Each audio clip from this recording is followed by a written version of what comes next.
Before I get started, I would like to invite you all to subscribe to the channel if you haven't already. Thinking Critical is your go-to channel for quality reviews, open discussion, and in-depth analysis. Matt Kindt's run on Valiant Comics flagship X-O Manowar limped to the finish line this week.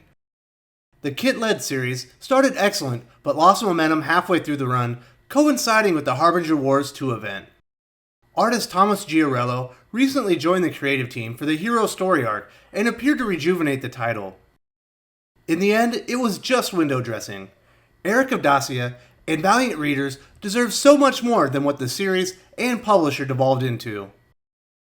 Matt Kindt followed Robert Venditti's masterful X-O run in exciting fashion. His first three story arcs, Soldier, General, and Emperor, are as good as anything Venditti produced outside his first three story arcs and the Armor Hunters event. Aric of Dacia, ascending the ranks during the civil wars on Gorin, were first rate. Changing the setting from Earth to a foreign planet invigorated the series and character. Kindt was poised to challenge Venditti for the title of Best Run in Modern Valiant Comics. After the disaster of Acclaim's acquisition and destruction of Valiant Comics in the 90s, the characters lied dormant. Valiant and its character lineup were later purchased by a group led by Dinesh Shamdasani and Jason Kothari. Shamdasani served as Chief Executive Officer and Chief Creative Officer. Warren Simmons came aboard as Executive Editor after a 7-year run at Marvel Comics. He ascended to Editor-in-Chief in 2014, and under their leadership, Valiant sported the best connected universe in all of comics. They have a great eye for talent, and Robert Venditti, Matt Kindt, Jeff Lemire, Clayton Crane, Cary Nord, Tomas Giorello, and Steven Segovia all elevated Valiant Comics. X-O Manowar, Bloodshot, Ninja K, Shadowman, and Unity were all consistently great. They led amazing crossover events Harbinger Wars, Armor Hunters, Book of Death, and 4001 AD, my personal favorite, led by the underrated Rai character. If comic publishers were rated by expected future quality, Valiant Comics would have been AAA assured just 12 months ago. They produced some crap like Faith, but they put the obese superhero and Jody Houser's name front and center on the cover. Readers knew Faith wasn't meant to keep the same standard the rest of the lineup was known for. In January 2018, Beijing media-based company DMG Entertainment acquired Valiant Comics. 3 high-level executives, including CEO and CCO Dinesh Shamdasani, exited as part of the deal. EIC Warren Simmons left the company in April 2018. The foundation of the most cohesive comic universe in the industry was gone in a matter of 4 months.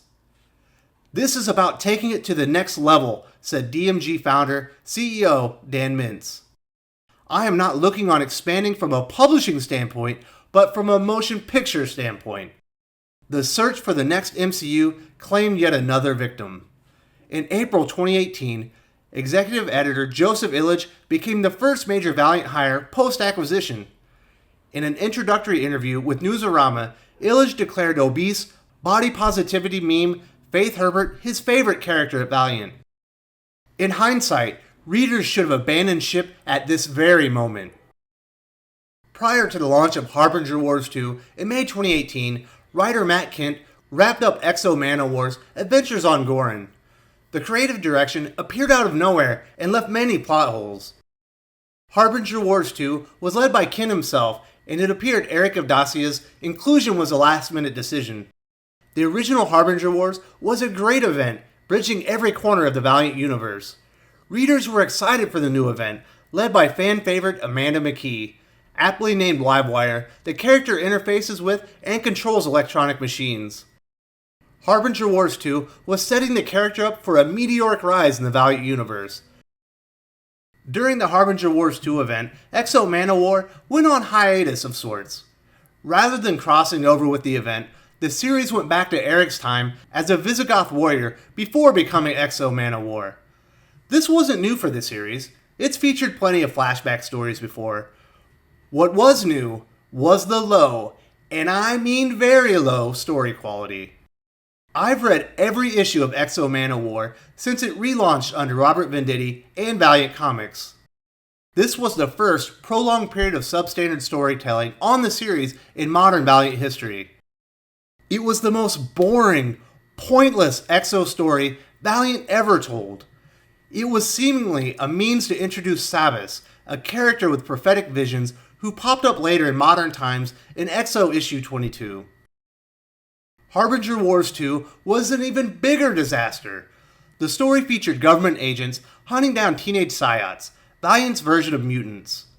In response, Livewire took one of the most inexplicable actions any reader could imagine.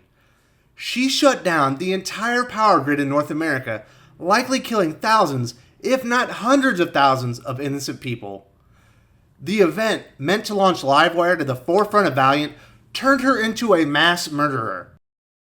The story only got worse with each issue, and Valiant star characters X-O Manowar, Ninja K, and Bloodshot all looked like ineffective idiots and were portrayed completely out of character. The only good thing to come of the event was a new direction for Ninja K that writer Christos Gage used to elevate the series until its cancellation soon after. During the event, Valiant announced the upcoming Valiant Beyond line, launching in late 2018 through early 2019. It featured the return of Jody Hauser and body positivity superhero Faith. The launch of a new Bloodshot creative team after Jeff Lemire's long run with the character. Also announced were Incursion by Andy Diggle, whose Shadow Man series was abruptly terminated. And the solo Livewire series, Harbinger Wars II set up, led by Vita Ayala. She went from complete unknown with no writing credits to helming series at Valiant, DC, and Marvel in 2 years. One wonders how she got these choice gigs despite no record of sales or quality writing. The world may never know. Livewire launched and immediately inspired comic book roasts across YouTube. The writing and art were more laughable than even the harshest skeptics predicted. There was strong initial interest in the title. Sales were excellent for a Valiant series. The opportunity to elevate Livewire was squandered by a writer who wasn't close to prepared for their big break. In fact, her work on Marvel's Shuri and Marvel Knights 20th are just as bad. But she's a rising star in comics. Just ask the shill media. During this time, Valiant announced a plethora of new hires and promotions within their sales and editorial staff. The new direction for the Valiant universe took shape. It was prioritizing the SJW ideals currently tanking the comic book industry and driving readers away. One name stood out from the rest, former Marvel editor Heather Antos. Heather Antos is infamous among comic book readers for the milkshake that launched 1,000 YouTube channels. Her self-victimization and antagonism toward readers was a driving force behind Comicsgate, the consumer movement aimed at removing ideological propaganda from comics, preserving hero legacies, and demanding decent behavior from professionals in the comic book industry. She had virtually no experience when Marvel hired her, and her books were famous for all manner of typos, grammatical errors, and low-quality stories. Her first assignment was Vita Ayala's Livewire. The message to readers was loud and clear. Quality storytelling, compelling characters, and a cohesive shared universe were no longer priorities at Valiant Comics. SJW Valiant was fully on display. The Valiant Comics readers had come to love was quickly fading. In December 2018, Valiant announced their upcoming Breakthrough lineup. Longtime readers were excited to see Joshua Dysart return to his Harbinger roots with the life and death of Toyo Harada. Industry veteran Dan Abnett, leading a new Rye miniseries, Fallen World, was also met with enthusiasm. The other two series, not so much. Cullen Bunn writing Punk Mambo couldn't have been less inspiring. Despite years in the industry, Bunn has written nothing of consequence. He has a reputation as the writer publishers hire when nobody good is available. The final name was far more controversial.